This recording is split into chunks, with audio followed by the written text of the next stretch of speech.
We're here today with the Department of Human Services, and they want to hear what we think about the long-term care system as it is now. They want to hear good and bad. So feel free to sign up. There's a sign-up sheet up here if you would like to speak. If you've got written testimony and you don't want to speak, still do sign in, but you can leave your stories here with them, and they'll take it back to their office. So with that being said, there is Alicia Bohm, I forgot your name. Christian Moran, and if you, when your name's being called, if you would just wait for the microphone to come to you. We wanted to make sure that we hear from you on everything that you have to say. So,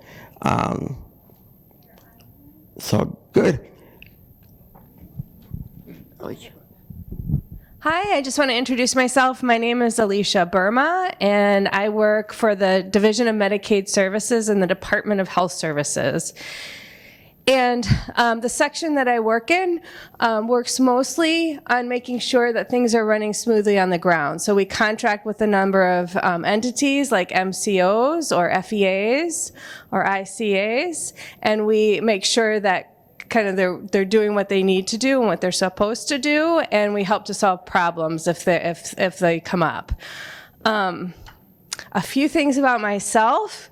I have lived in Wisconsin for the past 20 plus years. I was born and raised in Ohio, but don't worry, I'm not an Ohio State fan. I am fully on board with Wisconsin teams. And I grew up with a lot of individuals with disabilities around, so cousins, my sister, so kind of working within the disability community has been a passion of mine for many years.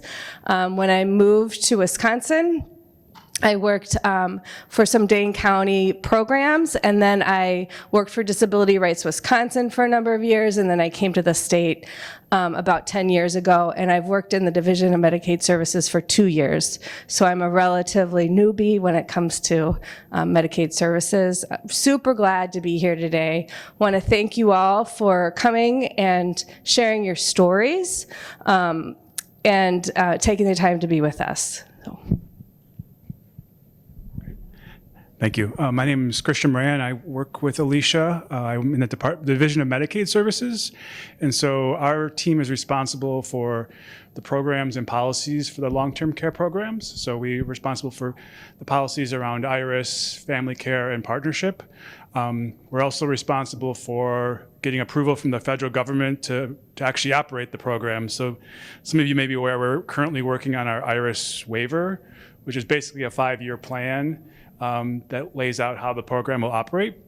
And we're currently taking suggestions and recommendations on how to make the program better, but also to make sure we're continuing to do things that are working well. A little bit about myself. I've lived in Wisconsin my entire life.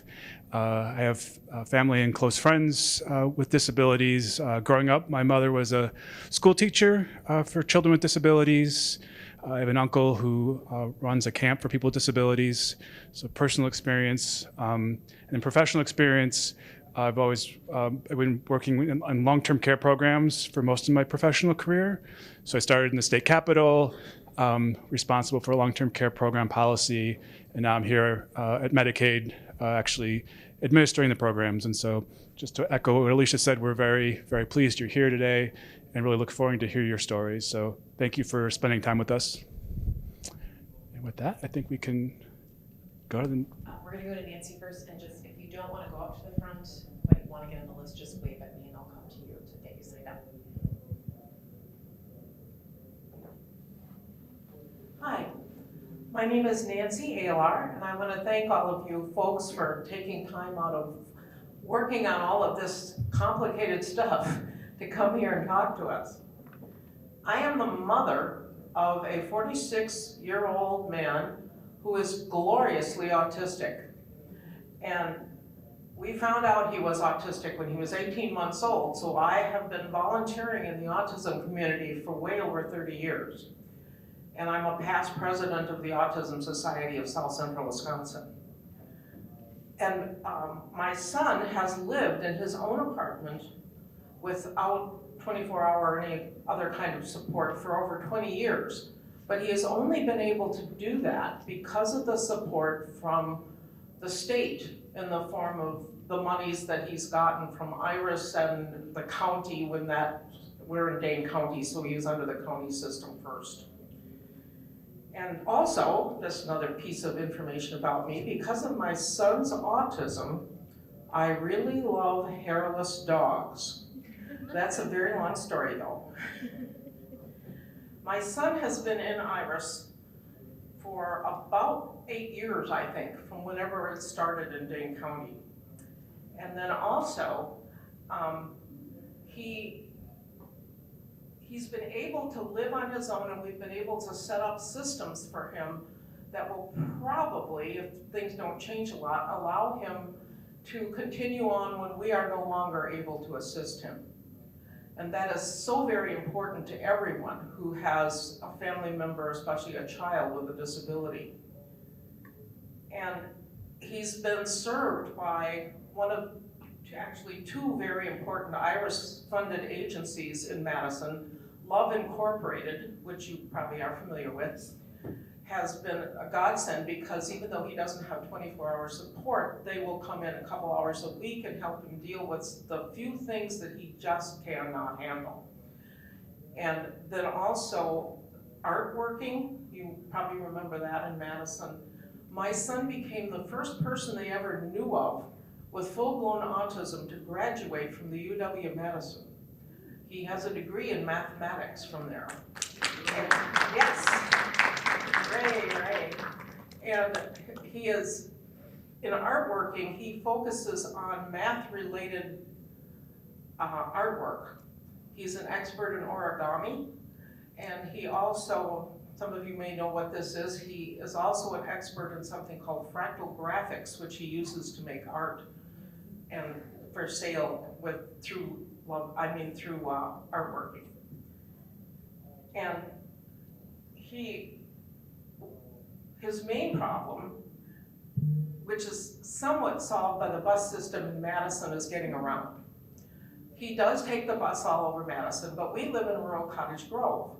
So we have to drive and get him whenever he wants to visit us, which is about once a month. And he also, and this is related to the hairless dog business, he likes to go to dog shows, especially dog shows that he knows there will be hairless dogs there. And we have to drive him there. And if Uber was available, these things don't happen real often. They happen 2 or 3 times a year. He could take Uber there. Right now I'm driving him there, but I won't be able to do that forever. And one of the dog shows actually occurs in Sun Prairie. And he couldn't get there on the bus system we have now. But if he would have enough funding himself, I think in his IRIS budget, to be able to get to Sun Prairie without relying on us or anybody else. And I think he would be very happy about that. So I would really, really like it if IRIS could be adjusted in such a way that it would include in the budget transportation like Uber or some other way of getting outside of the Madison metro area. So that's my ask. Thank you. Thank you. So in other sessions, people clap. Some people don't like the clapping sound, so we've celebrated by doing this. So thank you very much. Okay, we are going to Maria. Thank you. I appreciate the time you're taking to listen to me. My roommate, Jenny, and I have been living together for the last 13 plus years. We know each other extremely well, and I know how much she really values to go places, connect with other people, not only in her immediate community, but also farther away. I have been able to provide that, even though when it comes to funding, when it comes to community connections, and all the opportunities you can set up, they're not reimbursable. Secondly, in the last year and a half, I know DHS worked very hard to create the minimum rates for MCOs. I was very concerned that really that was not extended to the 2-bed homes. We do have now a quarterly rate, but we do not have any minimum time frame the MCOs are going to reimburse us. And I think that is a very big issue because in the last 3 years, inflation has skyrocketed. I tried numerous times to try to get an increase to meet all of these extra expenses, but MCOs always have their own agenda. Oh, now we're waiting for the DHS to set up the minimum rates, blah, blah, blah. So that is very concerning for me that for a lot of folks who provide more of a home environment, who make connections with neighbors, who we go to belong to different groups, and I mean, we touch the whole community. All of these are not allowing us any kind of funding to be able to continue that. I know everybody talks about community inclusion, but in order to do it, it's costly. And I know currently home providers, they are lacking the staff to do any community really involvement, but when you take the time to do 100 times more than what the system expects right now, and not to see any rewards for that, to cover your cost for doing that, I think it's concerning. Thank you. Thank you for sharing. Okay, Janine, remember her. As a couple people will come in a little bit later, if you want to speak, just wave at me and I'll come get you signed up. Hello, my name is Janine Nugent. I am from Augusta, Wisconsin, which is about 20 minutes east of Eau Claire, Wisconsin, so northwest Wisconsin. I am a parent and caregiver of a young adult who at the age of 11, so was born neurotypical, was doing just fine. At the age of 11, spiked 107 fever. Was in a coma for 15 days, hospitalized for 4 months. You know what? It's okay. I see everybody kind of looking like, oh, I am a firm believer. God said, you know what, we need her in this role, and this is what had to happen. She is phenomenal and fabulous, and she's right where she's supposed to be. That said, I will say when we were in the hospital, I called social services. I was a special ed teacher prior to her being sick. When I finally figured out that we were no longer at Children's PICU for sailing so we could go home soon, I realized we were really, really sick and we were gonna need to help.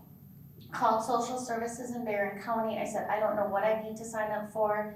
I don't know what services I need. I know there's lists and waiting lists, so please get me on everything. And I will say from the very start, that has been wonderful. IRIS was very easy to sign up for. Our caseworkers, both in IRIS, long-term support, everything like that, have been wonderful and very helpful. And I also understand like they're limited in what they can do. I think I understand that kind of from the teacher standpoint. The same thing is said a lot with special ed. There's a lot you want, only limited on what you can do. So easy to sign up caseworkers have been amazing. A couple things that we're dealing with, the rate of pay. So for Jaden, because I guess to go back to visible versus invisible disabilities, Jaden, because she has a TBI, is quite an invisible disability. So she can walk, she's able to, do those things, versus a friend of ours who is in the wheelchair. It's very visible that he needs help. But we've talked about that, my friend Jen and I trade services a lot, and we're like, oh, this is exhausting for different reasons. And so kind of that invisible versus visible, going through the assessments and the personal cares and everything, there's a lot of things because she's physically able to walk, even though we have had 11 concussion-worthy falls since she's left the hospital in 2013. There's nothing really on the personal cares waivers for that fall risk. She's able to walk, so it's, we only have that limited there. The rate of pay, so because it's me and my father, so Jaden lives with us, we have a 3-generation household. She has her own bedroom, she has her own living room, she has her own bathroom. We won't talk about how jealous I am of that bathroom. She tells everybody that she does share with us. So my father and I do a lot of the caregivers, so we're willing to work for $12 to $15 an hour. My concern is my father is 79. My father was recently diagnosed with leukemia, and he was recently diagnosed with Parkinson's. I have to be realistic that in the next couple of years, my father probably is not going to be able to be that caregiver, and I don't know that I will find somebody else to come in. And Jaden relatively is easy, but I don't know that I'd find somebody else that would come in for that $12 to $15 when they can go to Quick Trip and get 17 hours to check people out. Personal cares is up to 18, but a lot of like her supportive employment, her supportive in-home care is at that $12 to $15 for us. So just, it's that what happens if I have to replace one of us? I don't know that ours would do it. What we've been told to do is to decrease our hours to get within budget and then request more hours for that. So we're working on that. Because Jaden lives with us, if Jaden were to live on her own because of the fall risk, because of she gets bloody noses horribly bad, we have IBS. If she were living on her own, she would require full-time care in order for her to be safe. Because she's living with us, and I'm gonna say a word that you all have heard, we hear natural cares, or natural supports a whole lot. It's kind of, well, you're kind of roommates, you'd be watching TV together anyways. And I always say, yeah, but if somebody calls me at 6 o'clock, as a roommate, if somebody calls you at 6 o'clock to go out, you're like, yeah, see you later, bye, and you're out the door. Me, if somebody calls me at 6 o'clock and Jaden's there, I don't go anywhere. So it isn't that natural support just because you're there. You're saying my time doesn't matter. Because to me, as a roommate, and that's what I keep getting told, I should be able to leave whenever I want. With 24-hour care, things that I've been told, if she had a CPAP, it'd be easier to justify. If she wandered, it'd be easier to justify. Well, because Jaden won't go, we have literally gone to Door County where my child is asked to sleep in the car at night versus trying to go up a step this high. Her solution was to sleep in the car instead of a step. So she's not gonna wander, but I also don't get to go anywhere. She always needs someone around. So those things that really help getting more hours for other people, just because Jaden doesn't have that, I'm still up with her at night because she has those bloody noses, because she has diarrhea, things like that. The last thing is insurance. Probably, again, a problem that all of you are facing, no dental. Jaden requires, with her brain injury, she requires sedation dentistry. Because she has spiked 107 fever 3 times in her life, no dentist is willing to touch her in an office. They want her in a hospital. There's none. So what I get to do is whenever I take her in for cleaning, I get to have a dentist look at me and say, we've talked about this. Why aren't these fillings taken care of? Okay, I mean, we've literally had where she has said, you know, we're not gonna talk about braces because that requires good oral hygiene, and this obviously is you're not doing good oral hygiene if you haven't taken care of those fillings. You know, I have no option to do that. So I've asked about if I paid for private insurance that could go with the Badger Care, could Iris pay that deductible? Could they pay the premium? So something that way. The other thing, as the parent, my Iris wages are not taxed. Which, okay, fine, whatever, I mean, it saves me a couple bucks. About 6 months ago, I ended up very, very sick, month long. It was pretty serious, and it really took a community to take care. Me being sick as the caregiver was probably more interrupted in our life than my father or my child being sick. Because I make Iris, it's great that you don't tax it, but because it's still counted on the benefit side of it, I no longer have Badger Care. But it is, because my Iris pay is too much, Badger Care, I don't qualify for Badger Care. So then, things like the tests that they want me to come in and do every 3 months are $700. So I don't do them sometimes. If I'm feeling good, I don't do them, which we all know. Okay, so something of whether or not, like, could Iris get something where caregivers could buy into an insurance plan that would do that? Because right now I have a high premium, high deductible because I'm going through the marketplace.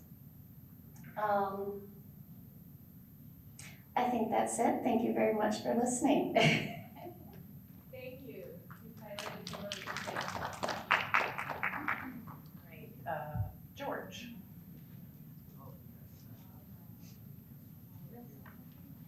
Good afternoon. My name is George Zaski from River Falls, Wisconsin. Thank you for being here. I support my 27-year-old son who has a cognitive disability. We just moved him out in July, which is woo, we're all excited about that. Into his own place. He works. I'm also on the board of a small service provider in our area.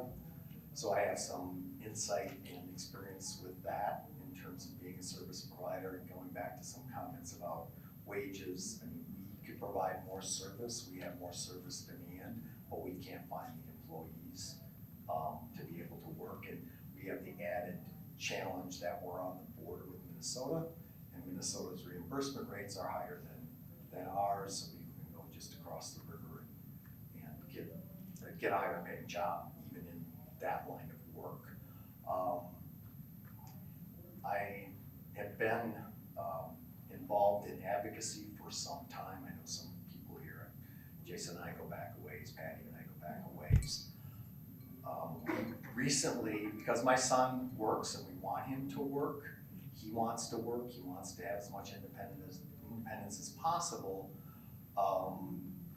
We have regular benefits analysis. And if anybody has a loved one who works, I recommend you schedule a benefits review on a regular basis because programs change, their income changes, and you can learn new things even if you're steeped in it. But we got caught up in that MAP disenrollment. I'm sure you've heard about it. I don't want to, go on about that. I did that on the drive down to the Dells here. And people who are willing to come in and listen, there were other decision makers and other reasons, and you shouldn't have to bear the complete brunt of that. I don't believe that for frontline folks. So I admire your fortitude and your willingness to be here on the front line with people who have to experience that. That said, going through that experience, what was really frustrating about that to me, because up until this time, it's been great. It pays for transportation. My son has a seizure disorder, so he won't ever be able to drive. So we need the money for transportation. That's all we use it for. And that's what's great about Iris is you have that flexibility. And I thought I did everything right in terms of the enrollment process. And one of the things that struck me is, I found out about it from my IC that this was coming. And the response was, or the solution was to apply for, a fair hearing, schedule a fair hearing. I'm an attorney and I had to fill out this information, and it said date of adverse action. I didn't really have a notice that said what the date of adverse action, so I had some real sort of professional reluctance to fill in information on a form I'm gonna submit to a judicial officer saying this is when the adverse action is. I mean, I got the notice the day I mailed out the request for a fair hearing. That's kind of activity, that kind of situation is extremely stressful, and not everybody, like my son has an attorney for a caregiver. This is really stressful and impactful a situation. And I've also, because I work with an agency, I've also heard of, there's this additive effect in terms of the disability community, is people with these, I'll call them unexplained budget cuts. And they've been happening. It's not like an isolated thing. I have friends across the state, and that's very traumatic. And no explanation. And again, professionally, I have problems with due process on that in terms of how people are getting noticed, the time to respond. And when you're caught up in that, because it's your situation, you've got to get this done before the end of the month, that's where your focus goes. And then there's this tremendous storm, and then now we just had our functional screen. I'm thinking, oh, is the next thing I'm gonna see in about 6 weeks a reduction in budget, and what does that mean? And so you're in this, it seems like we're moving into a steady state of churn. And one of the things that I worry about is, if I'm sitting at a Special Olympics ball game and I sit with another parent and I talk about our situation, and the Parent Information Network, we all plug into that, and I have since he was a small child. We can learn things from one another, but we can also learn misinformation. And like the telephone game of old, if I tell my story and I'm accurate about conveying it, it's likely to get changed by the time it gets to 3 or 4 parents later. And what I've seen, I used to be on the Council for Aging and Disabilities in St. Croix County, and we would hear stories about, why aren't these young people working? And what you got back, and I got this, when my son was younger, trying to plan his life, is you don't want him to work because he'll lose benefits. That's what it distills down to. And if somebody's going to hear about my experience with the disenrollment, and I'm okay with him having to pay part of this premium for MAP. That's justifiable, understandable. We talk about he gets it, but that's not sort of the result of what this experience is going to be in the larger community. And so we do a disservice then for a lot of our young people, particularly, where their parents, it's like, do I want to add this stress on? Do I want to be in a situation where we lose our benefits? And that's the response. I have clients calling me, and it's, I worked with, to the dental question. I had a client, she wanted to get a part-time job so she could save up money so that she could pay for her own dental out of pocket. Well, that changed her financial income for these, and she's on multiple benefits each year, housing assistance and that sort of thing. And so she was working to save up money, and she called me up and frantic, saying, I'm losing my benefits. And for a minute there, I was like, what did I miss as a professional? Because there's no way she should have lost her benefits for a $200 a week job. But it turns out, because she had higher income, there was one program, which was Heat Share, there was an adjustment, which is understandable. But when you're in that situation and you're in an apartment and you open that notice, that's what their reaction is. I'm losing benefits. And then if you tell your friend that, it's just like, why? You just got a job.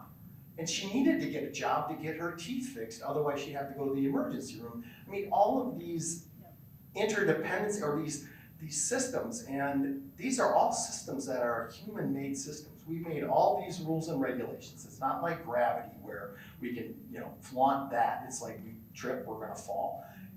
All these rules can be changed, and there can be reasons why we have the rules, and we have to look at what the ramifications are if we change them, but these are all addressable. And we need to, I think, spend more time, but the messaging that comes out there, the myths that come to the fore, become created and get told over and over again, is that you don't really wanna work because you'll lose your benefits, or it's extremely stressful, or there's way too much paperwork. And so I just wanted to convey that message that, some of these, the disenrollment, that got fixed. Thanks for that. But there's ripples and there's longer term effects, the unintended consequences that, I've seen in multiple roles that I'm in, and it affects real people over time. And I just think how tragic that a 20-something won't get a job because their parent is afraid that they'll lose their benefits. And there's really not a real good place, I know the ADRC, I've been involved with them for years, to get some of the education and some of these programs and some of this information. You've got to come at it multiple times. And that's why I suggest a benefit analysis, because it changes and it's like, oh, I didn't know anything about MAP, nor did I need to know anything about MAP 2 years ago. But I heard some things, and so I was reading some things, and I went to a MAP presentation at Self-Determination Conference last year. It was excellent. These things are great to participate in. Had a benefit analysis done, but now we're in a new program, a new system, new rules, and if I'm talking to somebody, I'm still encouraging whomever to, if their kid can work, support them. It's great for our community. It's certainly great for them, but it gets counterbalanced with you take on more if you're going to do this. And in some ways, I look at myself as a part-time social worker in terms of what I need to know for my son to have the best quality of life. And then we've made that trade-off. Those of us who participate in IRIS, that we don't have a case manager like when you go to an MCO. But some of the deadlines and some of the surprises that we have to deal with, I sleep with one eye open all the time. So, thank you. Thank you. Jennifer, remind me where you are. Okay, thank you.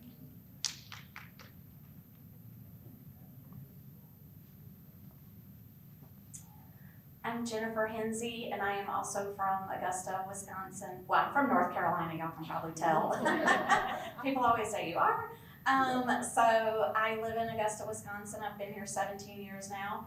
And I am a parent to a 21-year-old son. He has quadriplegic cerebral palsy, and he is in a wheelchair. When Nick was on CLTS, everything was pretty much covered for him. Now that he is on IRIS, I thought that would kind of be the same, and it just has not been. It's been very hard to get things covered for him. One of the things that we tried, where we live, we have a very steep driveway. So I've always had vans. My husband always has to come down at the end of the driveway to pull me up because I can't get up the driveway, but I can only, drive a van. So with him, well, this past year in 23, they came out with a Yukon, like Denali 4-wheel drive that can be converted. So I tried to get help with the ramp. I was told, they came out and they did their analysis and filled out their paperwork, and I was denied because they said we were responsible for plowing our own driveway. And I said, well, we do plow our driveway. My husband plows it every morning before we leave. And, but when Nick is at school and I'm at work and it's snowing all day, I can't get back up the driveway. And there have been times where I have had to not get back up to my house and go to her house because I can't get up my driveway. But now with a 4-wheel drive, this will be my first winter. Hopefully, I'm sure I'll be able to get up. But, so I was really disappointed that that was the reason that they would not cover it. Also, I did try to get an elevator because when we do have crazy storms, we've had tornadoes touch down. My husband works for the railroad, and every storm we have, he gets called out. Well, one night he got called out about 3 o'clock in the morning, and we were having really bad storms, and I cannot get Nicholas in the basement. He's too heavy for me to carry by myself. I can't get his wheelchair down there. So I asked about getting an elevator, and they came out, did their analysis again. They denied it because for 3 reasons. They said, 1, I could put him under the stairs, but our stairs are in the basement. So I couldn't get him in there. They told me I could put him in a closet. I can't get him in a closet in his power chair, or we don't have any closets big enough to put him in. And they told me I could put him in the bathroom. Well, our bathroom is on the end of our house. It's not in the middle of the house. And we have windows on 2 sides of the walls.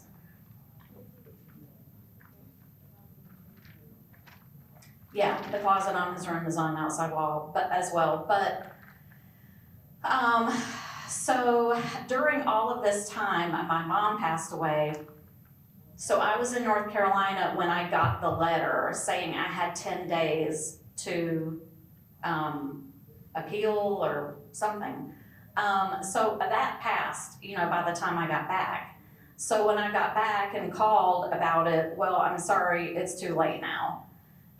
So I'm like very frustrated about that because how can I protect my son when, my husband gets called out and I have no one to help me, get him down or, and for other reasons too. I mean, we have our family, get-togethers and parties and stuff in the basement. Well, we just had one and Nick couldn't get down there. So he can't participate in those kind of activities either. So I just, and no, well, yeah. Right, and the other thing that blew my mind about the whole elevator situation is there's another young lady in our town. She is on CLTS, Nick is on IRIS. They applied at the same time. Hers was approved, his was not. And that really bothered me. Because they have the exact same CP, and they have the same exact wheelchair, and hers was approved and his wasn't. So that's what I just wanted to talk about. So thank you for your time. Okay, Jocelyn. Hi, I'm Jocelyn. Oh, it's okay. Hi, I'm Jocelyn, and I am the mother of 2 wonderful children. And I'm going to talk a little bit about my oldest son, who is, well, my only son, but my son who is 17 years old. I'm not going to take a long time. I'm going to try to be as quick as possible so that we can get to some solutions, because that's the part I want to focus the most on. Am I talking to you guys? Okay, let me turn around. Okay. My son was born with a birth defect, and so he had a sensitive brain. When he got to the age where we could no longer get medical, like physical therapy, occupational therapy, speech therapy, we opted to have his diagnosis changed to cerebral palsy because we needed that level of care. There are pros and cons to having labels. Long story short, what I'm here about today is going to be 2 things. The first things I want to talk about dental cares, and then the second thing I want to talk about is the Katie Beckett program. So with his dental cares, he has a narrow opening of the jaw, as well as the throat. So feeding, everything is kind of a struggle. And to open his mouth to clean it well and get behind his teeth requires some maneuvering. We are no longer Botoxing him, but in the past, anytime we have to do dental surgery, which has always been the solution without any preventative care. So we'll go in and say, hey, we'll get an exam that says, hey, you need a higher level of care, but we never get cleaning. It goes from exam to surgery. And during surgery, even though we have said, hey, we have too many people in our family who do not do well with fluoride treatments, they really just break down the teeth and the teeth turn black. We have been told that we would not be in medical compliance for opting out of that. So fast forward, I hope I'm not going around too much.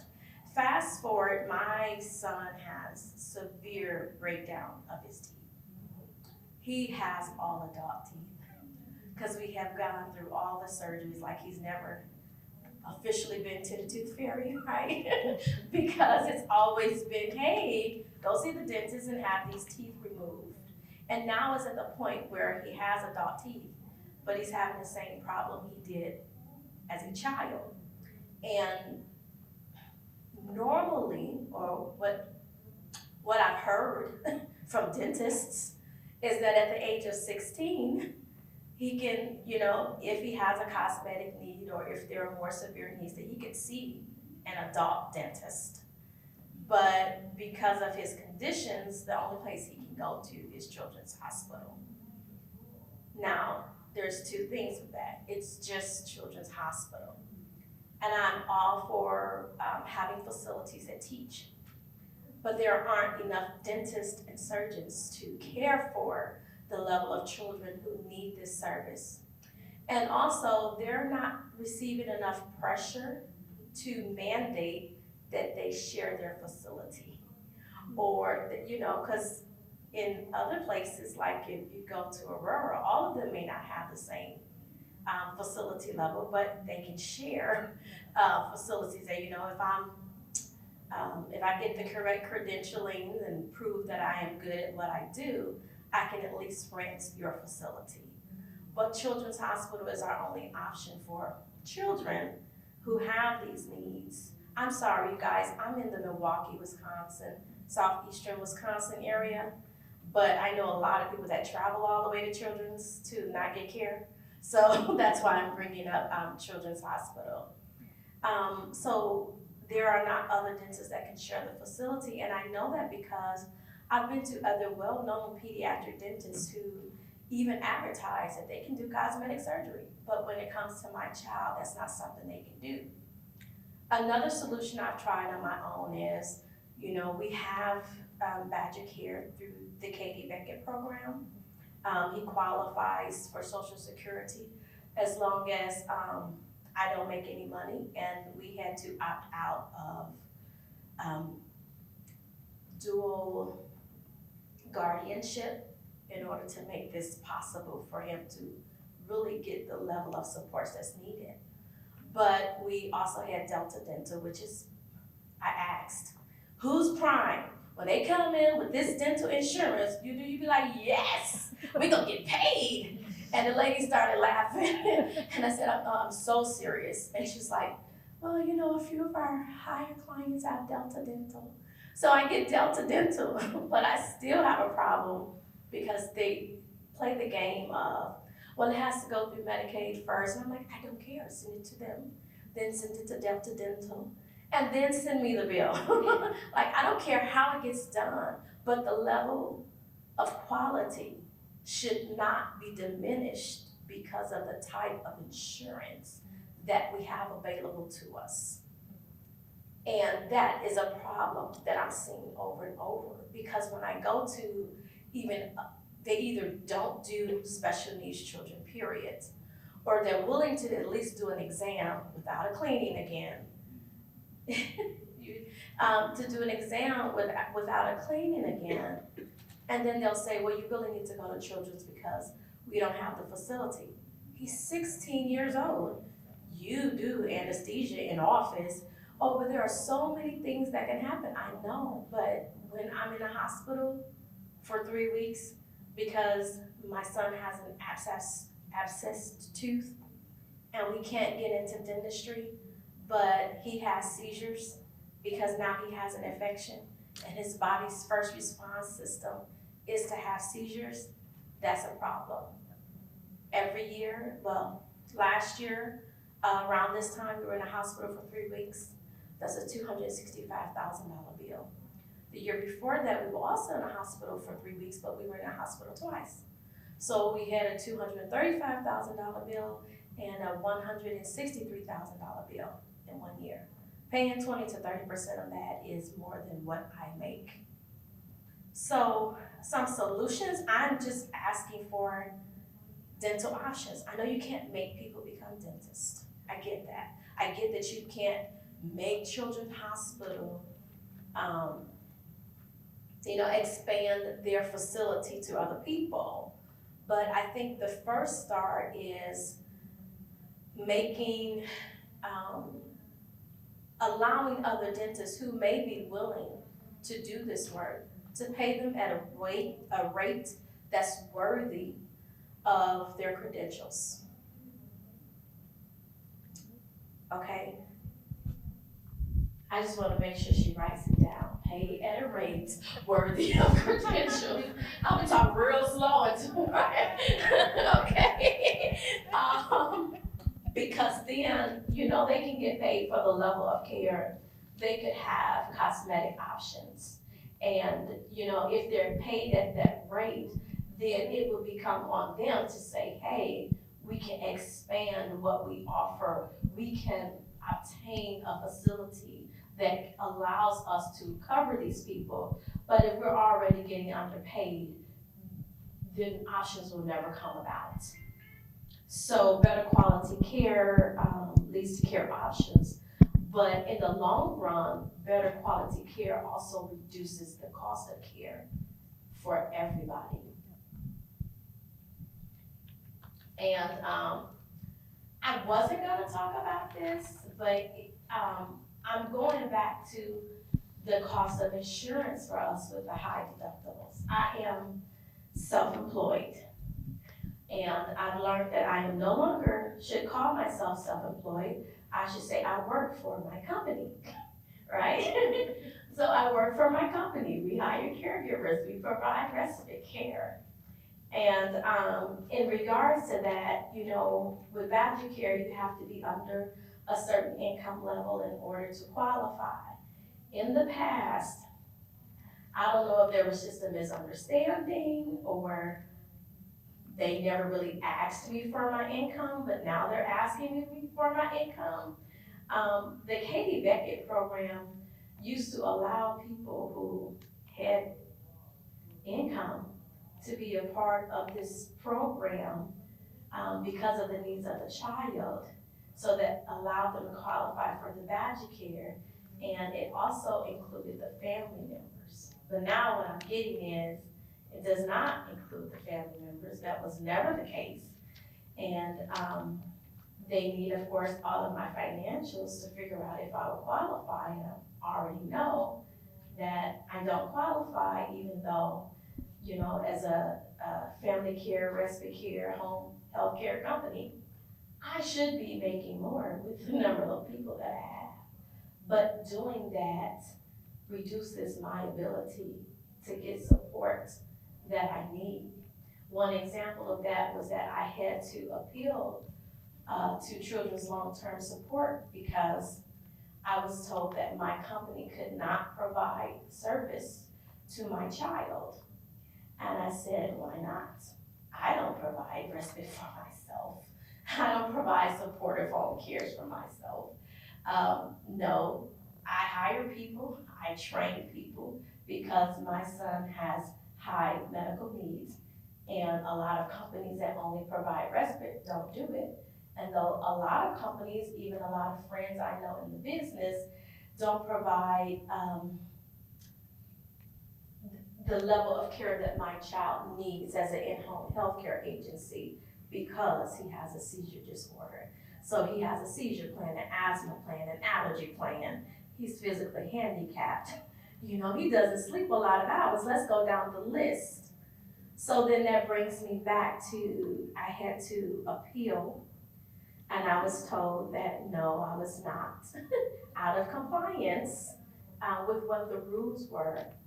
But then the company that we were transferred to, the waiver agency that we were transferred to, seems to be having a lot of problems with me speaking out and standing my ground. I don't have a problem with them having a problem with that. But I did make a request to just go to another agency. And so now I'm being told that I need to file a formal grievance. Okay, my formal grievance is, I just want to go to another agency. I don't want to make this a problem about me. What I want to do is get the resources that I need for my child. And it should not be that difficult to transfer to a third party who's uninvolved, right?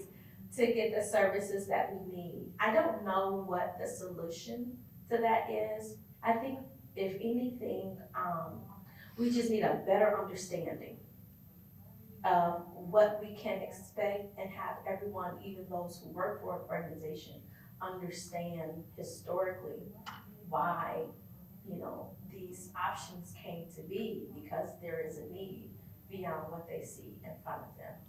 I would like to be able to have more affordable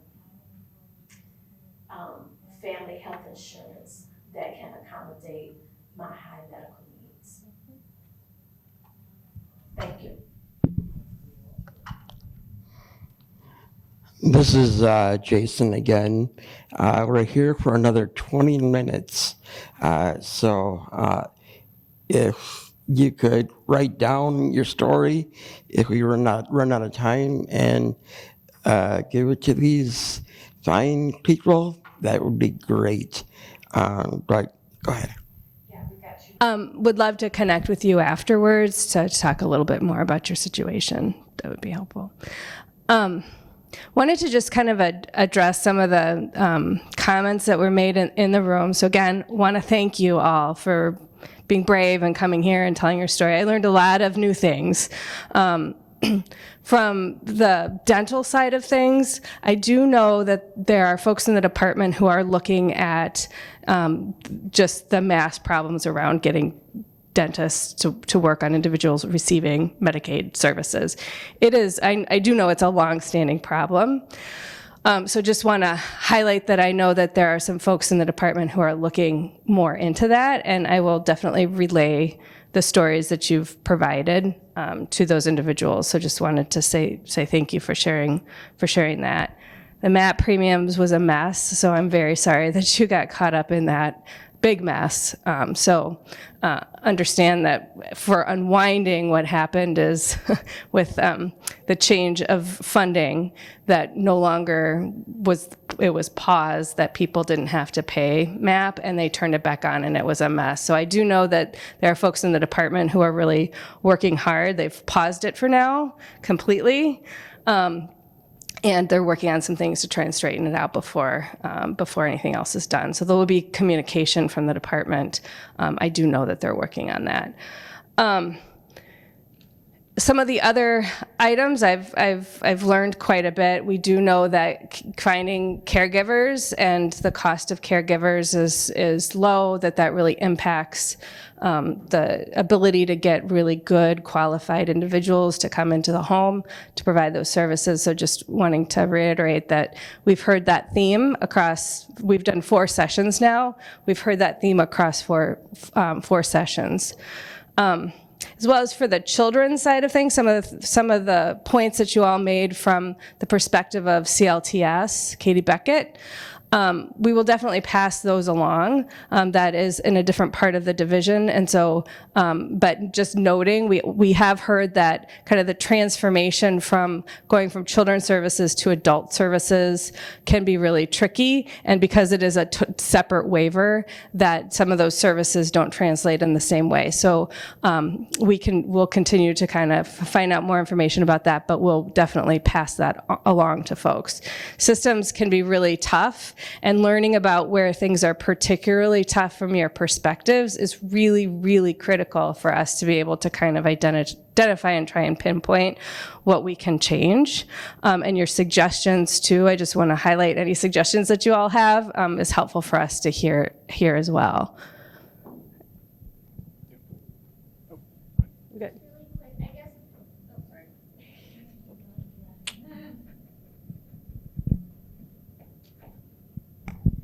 So greatly appreciate the two of you coming in and hearing us. I guess, as from a parent standpoint, are there other things we can be doing to make your job easier? Because I also understand you guys are two people, you're doing this. Are there letters we can be writing to, representatives? Are there other areas that we can be speaking at? Does it help you to have our stories written down and sent to you so you can send them? Should we be tagging you in Facebook posts? I mean, what can we do? Because again, I'm assuming if you two had the power, you'd say, here you go, everything is solved. Unfortunately, I also understand you guys are limited also. So what can we do to be helping you help us? Yeah. That's a really, really great question. So again, this is really helpful to hear directly from you all what you are experiencing. Some of the resolutions are within our purview and others are not. And so I always trust BPDD to kind of help guide people where to go. Sometimes going to your legislator is going to be the best thing to do to help infuse money into the system, for example. There's some other areas like housing, transportation, if there's not enough. When it comes to the contracted transportation, learning more about that is really helpful for us because we can go to other parts of our department and really talk through, here's what we heard people experiencing. But when you're talking about like kind of broad changes, oftentimes telling your stories to legislators, providing feedback to the Department of Health Services is helpful, and connecting with advocacy groups to help navigate where the best place would be for the particular concern that you have. Yeah. Sorry. Yeah, no. I guess my other thing, just because Jen and I work so closely together on everything, she's with Connections, I'm with TMG. So both with Iris, what she's told is covered is different than what I'm told is covered sometimes. And I think that happens a lot with different ones. And so again, like, I understand the difference between Iris and inclusive, yeah, okay. I get all that, but within Iris, there should be some consistency, and how can we overcome that? Is it okay to answer your question? I know other people have their hands up. That would be helpful for the department for us to know, because if you're getting inconsistent information, then we need to know that, because what we can do is then outreach and figure out what's going on, and work with the contracted entities to make sure that there's clear and consistent information across programs. Yeah. Yeah. Do you know who?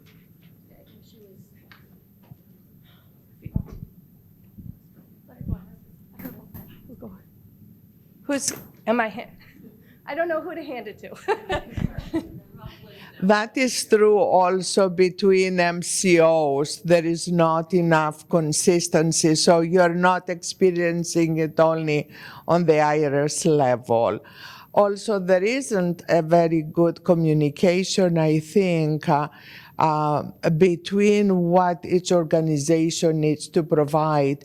For example, when Jenny was interested for this conference and we connected with the case manager, she heard of it the first time that they can possibly pay for the conference, but then they came back that they will pay only for the conference part, but not for the hotel or for the transportation, as the BPDD letter that I forwarded to the case manager stated that all of this cost will be covered as well.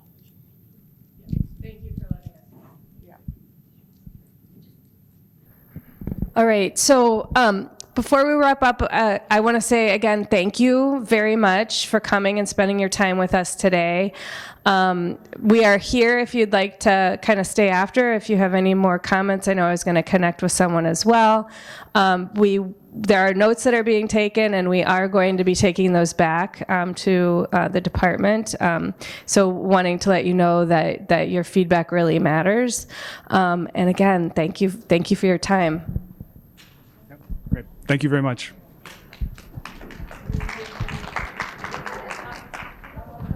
Before all you leave real quick, I do want to